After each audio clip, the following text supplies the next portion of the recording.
주옵소도. 아멘. 찬양하기만 해도 참 마음이 행복하고 즐겁습니다. 오늘 말씀은 요한복음 19장 말씀,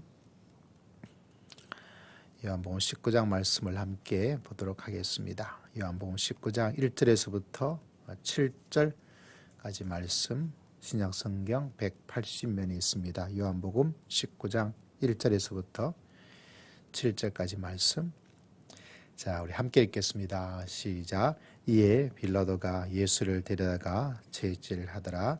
군인들이 가시나무로 간을 엮고 그의 머리에 씌우고 자색 옷을 입히고 앞에 가서 이르되 유대인의 왕이여 평안할지어다 하며 손으로 때리더라. 빌라도가 다시 밖에 나가 말하되 보라, 이 사람을 데리고 너희에게 나오나니 이는 내가 그에게서 아무 죄도 찾지 못한 것을 너희로 알게 하려 함이로라 하더라. 이에 예수께서 가시관을 쓰고 자색 옷을 입고 나오시니 빌라도가 그들에게 말하되 보라, 이러다 하매 대제사장들과 아래 사람들이 예수를 보고 소리질러 이르되 십자가에 못 박으소서, 십자가에 못 박으소서 하는지라. 빌라도가 이르되 너희가 친히 데려다가 십자가에 못 박으라. 나는 그에게서 죄를 찾지 못하였노라. 유대인들이 대답하되 우리에게 법이 있으니 그 법대로 하면 그가 당연히 죽을 것은 그가 자기를 하나님의 아들이라 함이니이다. 아멘. 자, 예수님께서 빌라도 또 십자가에 못 박으라. 여러분 정말 힘들고 어려울 때 어떻게 극복을 하십니까? 사람마다 여러 가지 방법이 있겠죠. 믿음의 사람으로서 저는 참 어렵고 힘든 어떤 순간을 보낼 때 십자가를 마음속에 가득 채워놓고 또 묵상을 할 때가 있습니다. 십자가의 비결이 있더라고요. 오늘 빌라도는 우리에게 이렇게 이야기하고 있습니다. 예수는 죄가 없다 라고 이야기를 하고 있죠. 죄가 없으면 그냥 이 사람 죄가 없으니까 방면합니다. 여러분이 잘못하고 있습니다. 이렇게 말을 해야 되지 않겠어요? 도리어 죄가 없다고 말함에도 불구하고 채찍질을 하고 참 어처구니가 없죠. 오늘 말씀을 바라보니까 군인들은 가시 면류관을 만들고 자색 옷을 입히고 왕관과 또 자색, 이 당시에 옷은 신분이죠. 지금이야 돈으로서 뭐 명품 옷을 입고 아니면 뭐 동네에서 옷을 사 입든지 아니면 중고에서 옷을 사든지 뭐 여러 가지 일들을 할 수 있지만 옛날에 옷은 신분입니다. 아무렇게나 자기가 돈 있다고 해서 그 옷을 입을 수 있느냐? 그 옷을 입을 수도 없고 입어서는 안 되죠. 구약에도 보면 그런 이야기가 종종 나타나게 되는 것을 보는데 대표적인 사람이 있습니다. 누구냐면 요셉. 그 요셉 아버지가 요셉을 너무 이뻐하는 거죠. 그래서 그 형제 중에서 특별하게 옷을 사서 입히고 합니다. 그만큼 다음에 이 사람이 내 진짜 아들이고 너희들은 그냥 있으나마나 아들이야. 얘가 다음에 너희들을 이을 아들이다. 뭐 이렇게 그냥 해 나가는 행동이 뭐냐면 옷을 이제 입히는 거죠. 옷에 대해서는 저도 참 아픈 추억이 많습니다. 이 막내는 서러워요. 막내는 꼭 형님 입던 옷을 입힙니다. 형님 옷을 입혀가지고 기분 나빠요. 속상해요. 형이 없었으면 좋겠다 이런 마음의 생각을 할 때가 새 옷 못 입을 때 너무 부럽죠. 막내니까 뭐라고 그러지도 없고 옛날에야 뭐 부모님 말씀이 부모님 모든 것이 엄청난 힘을 가지고 있을 때였다 보니까 아무 말도 못하는데 오늘 말씀에도 보니까 예수님에게 자색 옷을 입히고 왕이 입는 옷이에요. 똑같은 것을 하겠어요. 그런 색깔 있는 걸 가지고 그냥 조롱하는 거죠. 놀리는 거죠. 그리고 오늘 말씀 바라보니까 어떤 모습까지 등장하냐면 3절에 보니까 유대인이 왕이여 평안할지어다. 그렇게 말하면서 뭐예요? 손으로 때리는 거예요. 손으로. 야, 희한하죠? 왕 앞에서는 그냥 엎드려가지고 통촉하여 주시옵소서 이렇게 말을 해야 되지만 손으로 때립니다. 손으로. 자, 그러니 이것이 무엇입니까? 조롱하고 우롱하는 거죠. 그렇지만 빌라도는 분명히 말하고 있습니다. 두 번이나 오늘 구절 말씀에 나타나고 있죠. 4절 보니까 뭐라고 되어 있습니까? 그에게서 아무 죄도 찾지 못했다. 조사해 보니까 죄가 없어. 무죄다. 석방이다. 이렇게 이야기를 하고 있는 것과 다를 바가 없습니다. 6절에도 바라보니까 마지막 구절에 뭐라고 말하고 있습니까? 나는 그에게서 죄를 찾지 못하겠어.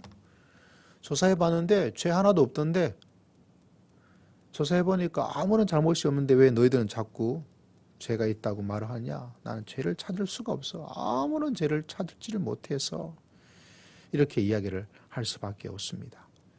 이렇게 신문하고 조사했으면, 죄가 없다고 말했으면 석방, 방면, 요새 말하면 유치장에 있던 사람을 가라고, 또 조사할 거 있으면 내가 다시 부를 테니까 가도 된다고, 또 사람들에게 말하기를 하나도 잘못한 것이 아무것도 없다 라고 이야기를 해야 되지 않겠어요?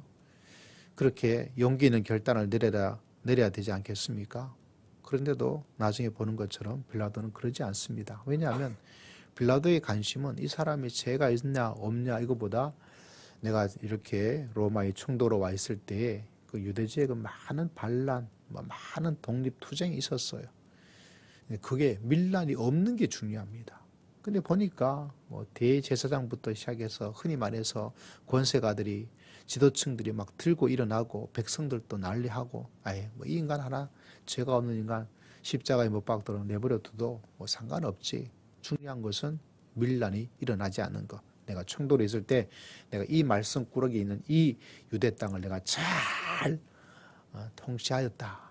그 로마에서 그 보고를 받고 이 사람 실력이 대단하네. 이 사람 더 높은 더 좋은 지역으로 이렇게 승진할 수 있도록 해줘야 되겠다. 그런 꿈을 가지고 그런 보고가 올라가는 것이 중요하기 때문에 자기에겐 이 한 사람 죽는 거 아무 상관이 없어요. 그 사람이 죄가 없음에도 불구하고, 죄가 없다는 이야기를 계속하고 있음에도 불구하고 참 놀라운 일들이, 놀라운 사항들이 우리에게 나타나고 있습니다. 정의가 어떻다, 이거 하나도 상관없어요. 저는 이 말씀을 이렇게 읽고 또 읽고 또 읽고 또 읽으면서 마음속에 참 옛날이나 지금이나 달라진 건 별로 없구나.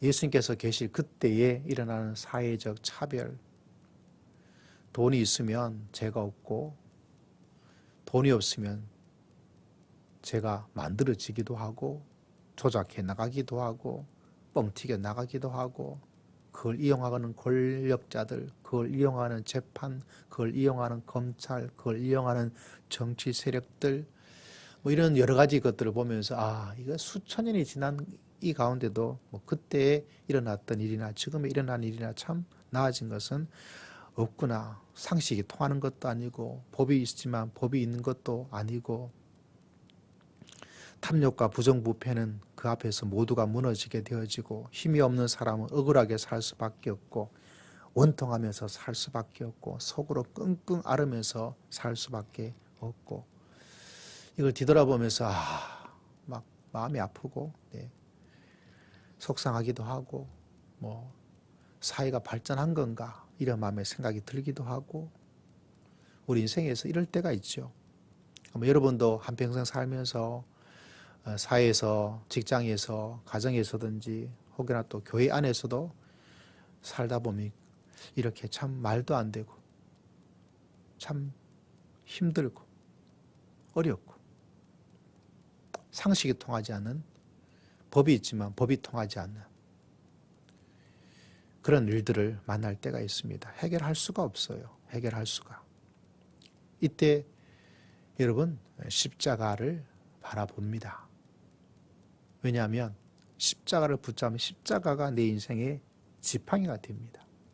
십자가를 붙잡고 십자가를 의지하고 십자가를 붙잡으면서 내 인생에 의지하고 지팡이가 되어져요. 그러면서 예수 그리스도를 바라봅니다. 예수님께서도 그렇게 그 가운데서 사셨는데 여러분, 우리가 세상에 살고 사회생활 하다 보면 사람이 모인다면, 이 악하고 추악한 인간이 모인다면 빌라도 같은 사람 만나기도 합니다. 빌라도 같은 일을 당하기도 할 수 있어요. 여러분을 무시하는 사람, 여러분의 뺨을 때리는 사람, 여러분을 없애려는 사람, 여러분이 뭔 일을 당하든 나하고 전혀 상관없어. 나만 잘 되면 되지. 나만 귀찮지 않으면 되지. 나만 평안하면 되지. 이런 마음의 생각을 가질 수 있는 수많은 일들을 우리가 만나게 됩니다. 그래서 그곳에서 우리는 이런저런 사람을 만나게 되죠. 빌라도 같은 사람도 만나고, 예수님의 뺨을 때렸던 이 군인 같은 사람도 만나고, 나를 배신하는 가룟유다 같은 사람을 만나고, 그리고 대제사장 같은 사람을 만나고, 없던 것도 있는 것이라 말하는 사람도 만나고, 얼마 전까지 막 환영했던 사람이 좋습니다, 좋습니다, 너무너무 훌륭하십니다 라고 말했던 사람이 어느 날 싹 변해가지고 아이고 저 인간 말이죠, 저 인간 말이죠. 여러분 뒤에서 뒷담화 하고, 여러분을 험담하고, 여러분에게 있지도 않은 일을 있다고 말을 하고 거짓말하고, 그런 사람을 만나게 되는 것이 인생입니다. 참 안타깝죠. 너무나 안타깝죠. 안타깝고 안타깝습니다.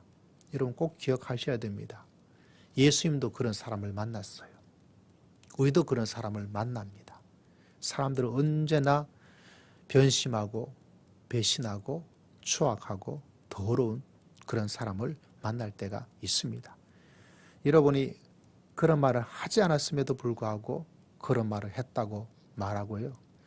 여러분이 그런 행동을 하지 않았음에도 불구하고 그런 행동을 했다고 말하고요. 여러분이 사랑과 애정으로 친하게 잘 해주었던 사람이 도리어 여러분을 배신하고, 여러분이 도움을 주고 사랑을 주었던 그것을 완전히 뭐하는 사람? 발로 뻥 차버리고 그렇게 살아가는 사람들을 만나게 됩니다. 어쩌면 여러분도 그렇게 살고 있는지 몰라요.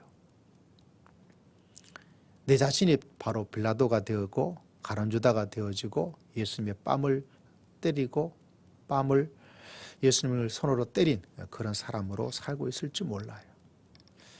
어쨌거나 우리가 참 중요한 것은 십자가를 바라보면서 이런저런 여러 가지 사항들을 바라볼 때 주님의 얼굴을 바라보면서 우리가 이길 수가 있습니다. 특별히 내가 그런 일을 당하고 있을 때, 그렇지. 제가 여러분에게 종종 말씀드리죠. 저는 감사하고 감사하는 것 있다. 어떤 일이 있더라도 나는 감사를 할 수가 있다. 무엇이냐면 그 일제의 강점기 속에서 주길초 목사님의 이야기를 읽어보면 그분이 당한 고난, 고문, 이건 정말 견디기 어려워요. 어떻게 견뎠을까? 참 존경스럽지 않을 수가 없어요. 그래서 생각나는 것 중에 하나가 뭐냐면, 하나님, 제가 저때 태어나서 목회자가 되어서 저런 고난 당하지 않게 해주신 것만 해도 감사합니다. 초대교회사를 바라보고 초대교회사 책을 읽어보면 사도행전 이후에 사도행전에 나타나고 있죠. 거기서 벌써 순교하는 사람이 나타나고 있고, 사도 바울이 가지게 되는 어렵고 힘든 일 모습도 있는데, 그래도 성경이니까. 근데 초대교회사 책을 이렇게 보면 거기서 일어난 일들은 이런 말로 다 할 수 없어요. 저는 아스팔트를 이렇게 걸어가잖아요.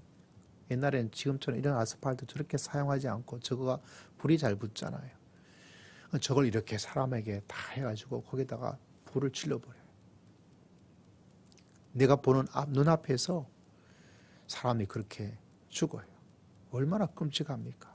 내 사랑하는 아내가 우리가 흔히 하는 그 경기장에 들어가서 동물들의 먹이가 되어 찢겨지고 그런 것이 막 일어나요. 참 잔인하죠. 그걸 보면서 막 사람들이 열광하고. 왜? 거기는 사람은 사람이 아니에요. 물건밖에 안 돼. 그거 보면서 저때 태어나서 저때 주를 믿고 살다가 저는 혹독한 그런 고문과 그런 처지를 당한다. 그렇게 되지 않은 것만 해도 내가 감사하다. 그런 마음의 생각을 가집니다. 왜? 그분들의 고통이 너무 어렵고 힘든 것을 바라보기 때문에. 십자가는 더합니다. 예수님께서 이 땅을 살면서 사람들에게 저런 놀라운 그런 엄청난 일을 당하셨는데, 그거 바라보면서 나도 그런 일을 당하지 않을까? 나도 그런 일을 있다면 그것이 무슨 길이죠? 십자가의 길이죠. 십자가의 길. 나를 더 이상 괴롭히지 말라. 내가 내 몸에 예수 그리스도의 흔적을 가져노라. 여러분, 내 몸의 흔적을 두려워하지 않는다면 십자가 사람들 하나도 두려워할 필요가 없어요. 왜 내가 힘들고 어렵고 괴로운가? 왜 힘들고 괴롭고 어려운지 아세요? 다른 게 아니더라고요. 그런 일을 한 번도 당하지 말아야지. 나는 그런 일 없이 한번 살아야지. 그렇게 생각하고 있다가 그런 일을 덜커덩 당해버리니까 마음이 힘들고 어려운 거죠. 근데 복음서를 말씀을 바라보고 성경을 바라보고 사람들을 바라보고 예수님을 바라보면 야, 예수님한테도 저런 일이 일어났다며 우리 인생에도 왜 저런 일이 일어나지 않으랴. 내가 저런 예수님께서 당하신 것만큼 예수님께서 당하신 최고의 것이 무엇입니까? 십자가잖아요. 내가 거기서 죽는 거잖아요. 아직도 여러분이 아무리 힘들고 사람 때문에 어렵다 하더라도 여러분이 십자가에 죽어 있지 않고 오늘 이 새벽에 벌떡벌떡 일어나서 이렇게 예배 드리고 있잖아요. 그만큼 십자가에 당한 똑같은 일을 아직 아니란 이야기죠.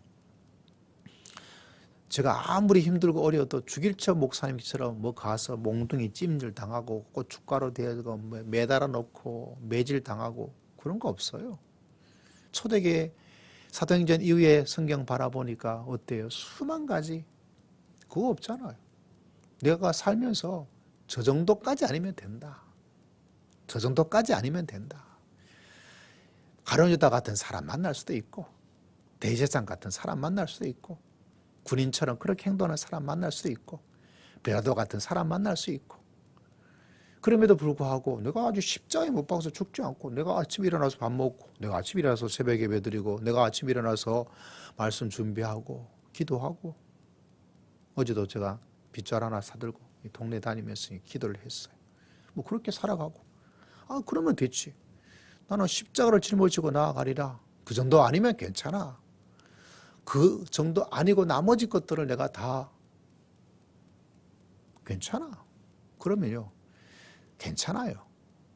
하나도 어렵지 않게, 하나도 힘들지 않게, 나는 그런 일이 없기, 나는 저러는 이렇게 하니까 그건 불가능해요. 그래서 여러분 십자가를 딱 바라보면 십자가가 그 속에서 무궁무진한 일들이 막 우리 마음속에 막 주어집니다. 그 가운데 오늘 사순절을 맞이하면서 오늘 본문의 말씀을 바라보면서 이런 사람 저런 사람 있다 하더라도 심지어 빌라도 같은 사람이 있다 할지라도 괜찮아요. 예수님처럼 내가 십자가에 못 박히는 그 정도까지 내가 가지 않았는데 사람이 이럴 수도 있고 저럴 수도 있고 이런 일 당하기도 하고 저런 일 당하기도 하고 괜찮아. 나는 괜찮아. 나는 십자가 붙잡고 나는 십자가 붙잡고 십자가를 나의 지팡이로 삼고 믿음의 길을 나아가리라. 하루를 살아가리라. 이런 마음의 생각을 가지고 있으면 여러분 아무도 여러분을 괴롭힐 수가 없어요. 괴롭힌다 하더라도 그 속에서 충분히 살아갈 수 있는 행복과 즐거움이 마음속에 흐르고 나오고 또 나오고 이런 복된 하루를 살아갈 수 있는 귀한 시간, 귀한 하루가 되시기를 주의 이름으로 축복합니다. 그래서 십자가가 너무 좋은 거죠. 십자가를 바라보는 예수님께서 당하신 고난 생각하면 안타깝기도 하고 그러나 그 속에서 십자가 짊어지신 예수 그리스도 그분에게서 일어났던 일들을 바라보면 인생의 일이거든요. 그렇구나. 내가 일어날 일 당연하게 받아들이고 그 마음속에 괜찮아. 내가 십자가 죽은 것 아닌 그 정도까지는 아닌데 뭐 나는 괜찮아. 예수님도 충분히 이겨나가신 것처럼 나도 이길 수 있고 승리할 줄을 믿습니다. 이렇게 마음에 확신을 가지게 살게 되는 거죠. 그래서 십자가를 바라보고 십자가를 짊어지고 십자가 그늘 가운데 있고 십자가를 알고 생각하면 생각할수록 그 자체가 우리가 얼마나 많은 용기와 힘과 소망과 깨달음과 인생의 지혜를 주시는지 이루 말로 다 할 수가 없더라고요. 그래서 저는 어려움을 십자가 바라보면 참 괜찮아요. 여러분 이 사실을 마음속에 기억하고 십자가 은총 가운데 갈 수 있는 복된 하루가 다 되시기를 주의 이름으로 축복합니다. 우리 주의 말씀을 기억하고 우리 주여 한번 외치고 다 함께 통성으로 간절히 기도드리겠습니다. 주여 하나님 아버지 감사합니다.